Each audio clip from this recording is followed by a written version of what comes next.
Bárbara, de Julio Ramón Ribeiro.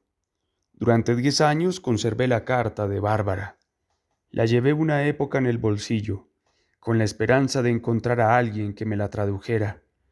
Luego la abandoné en un cartapacio, junto con otros papeles viejos.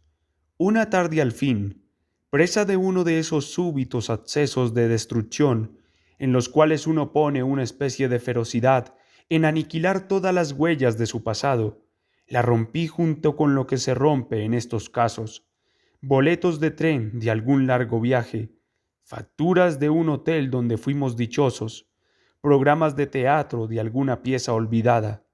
De Bárbara no quedó en consecuencia nada, y nunca sabré qué cosa me decía en esa carta escrita en polaco.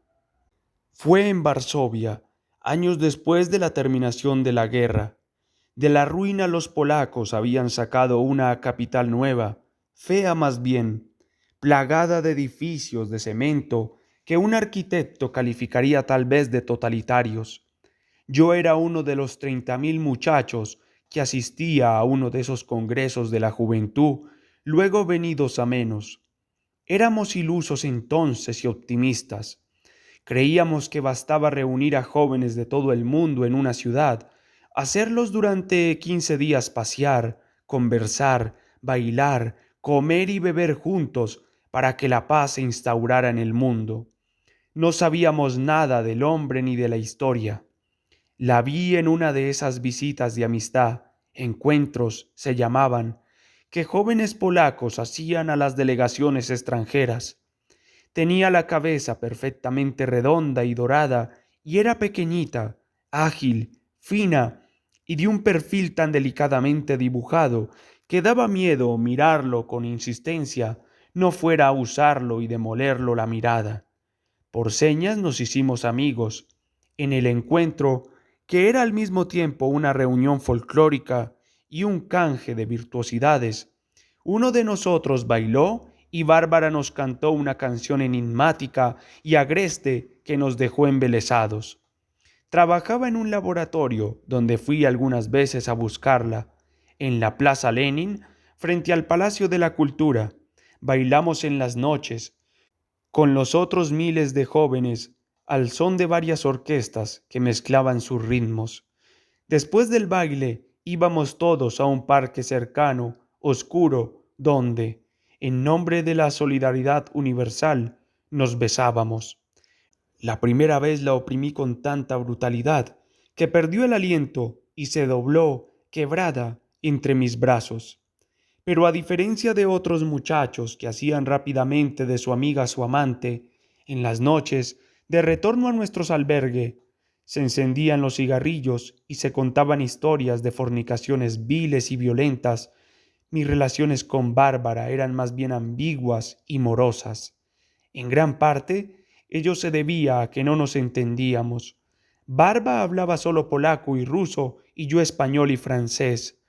Reducidos a gestos y señales, nuestra amistad estaba bloqueada, más aún cuando de por medio no había el amor que todo lo inventa. Había solo de mi parte deseo, pero un deseo que para abrirse camino requería del socorro de la palabra, palabra en este caso imposible. Una noche bebimos cerveza, un líquido abominable, en un bar que pretendía ser occidental, y noté que Bárbara quería comunicarme algo. Ya en otras ocasiones la había visto hacer el mismo gesto, pero ahora era más explícita. Cogía el vuelo de su vestido, acariciaba su tela y tiraba de su basta hacia sus rodillas o la levantaba mostrándome al descubierto parte de un muslo divino. ¿Qué cosa quería Bárbara? Al fin había logrado comprender lo que yo deseaba. Yo reía de verla tan dispuesta y tan desarmada para transmitirme lo que pensaba. Solo después de muchos aspavientos comprendí que quería decirme esto: vivo fuera de la ciudad, iremos a mi casa un día, hay que tomar un tren. Al fin la bella Bárbara había cedido y comprendía. Llegaría también yo una noche al albergue para encender mi cigarrillo y contar mi historia. la del macho latino cobrándose una buena pieza en el vergel centroeuropeo, historia de reír, de recordar más tarde y de ufanarse, hasta que la vida se encargara de vaciarla de todo contenido y reducirla a un incidente más bien mezquino. El viaje se realizó al fin, una tarde calurosa. Varias veces había sido aplazado, supongo porque habría algún obstáculo para encontrarnos a solas en su casa. Yo había dejado enteramente en manos de Bárbara la estrategia de esta cita campestre, temiendo que el congreso terminara sin que lograra concentrarse. Pero en la tarde calurosa, Bárbara me dio a entender que había llegado el momento y fuimos caminando muy lejos de la Plaza Lenin hasta una estación de tren. Eran apenas 3 vagones que hacían el servicio regular entre una de las puertas de Varsovia y los suburbios del sur, atiborrados de proletarios.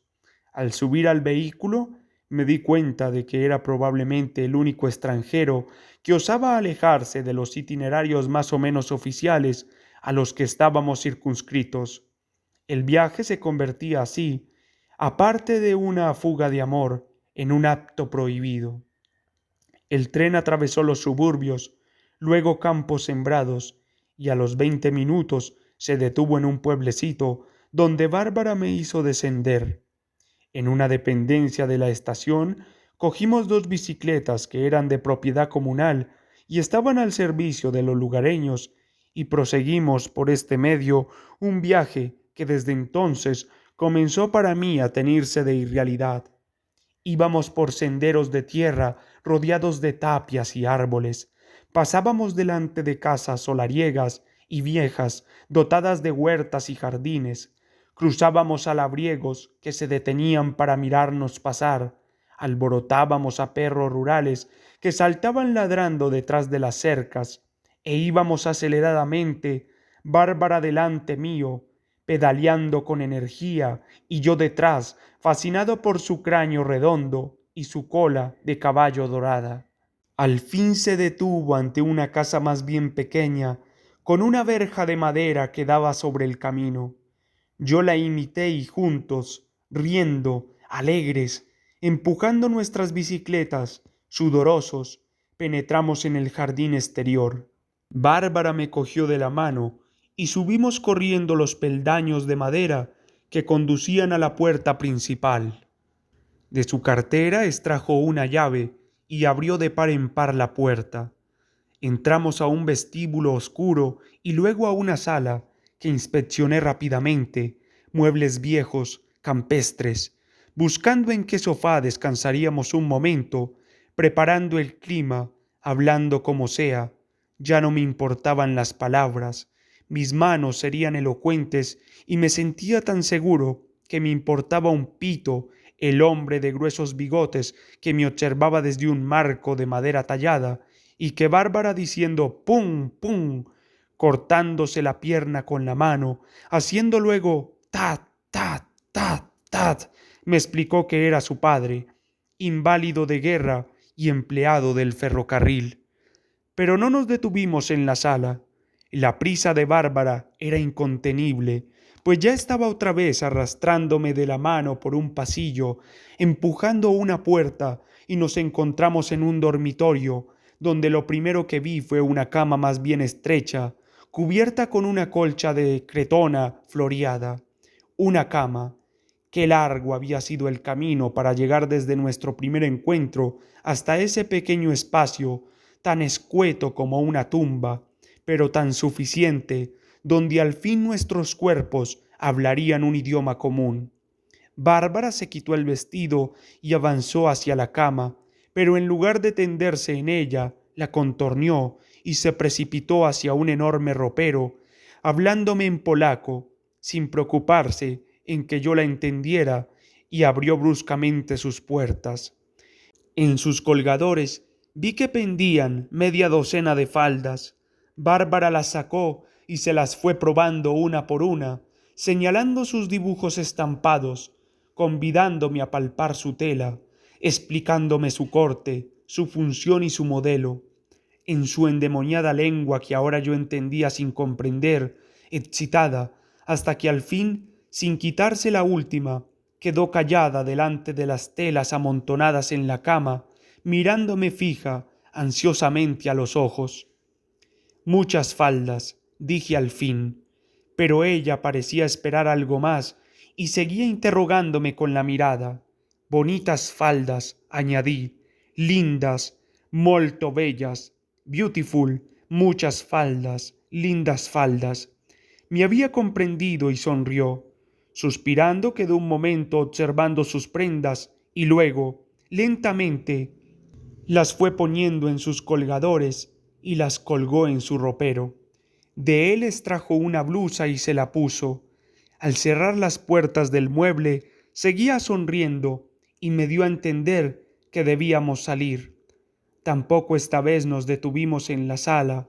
De reojo, la mirada del hombre mostachudo me pareció hosca, feroz, y nos encontramos en el jardín cogiendo nuestras bicicletas. Yo estaba atontado, idiota, la seguía como un pelele. Monté y nuevamente me vi pedaleando por el florido sendero rumbo a la estación, detrás del cráneo redondo y de la cola de caballo flamígera. Dejamos las bicicletas en el mismo depósito de la estación y minutos después regresábamos a Varsovia en el tren de los arrabales. Bárbara no hablaba, pero yo no notaba en su silencio ni hastío ni pena, sino algo así como alivio, contento y una placentera serenidad. Cada vez que me miraba, sonreía como a su más entrañable compinche, el que compartía sus secretos y había tenido el derecho de contemplar, más que su desnudez, sus pertenencias. Al día siguiente partimos de vuelta a París.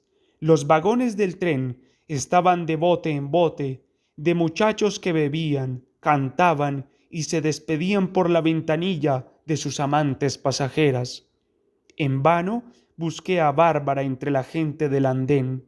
Fue meses después que recibí su carta. París, 1972.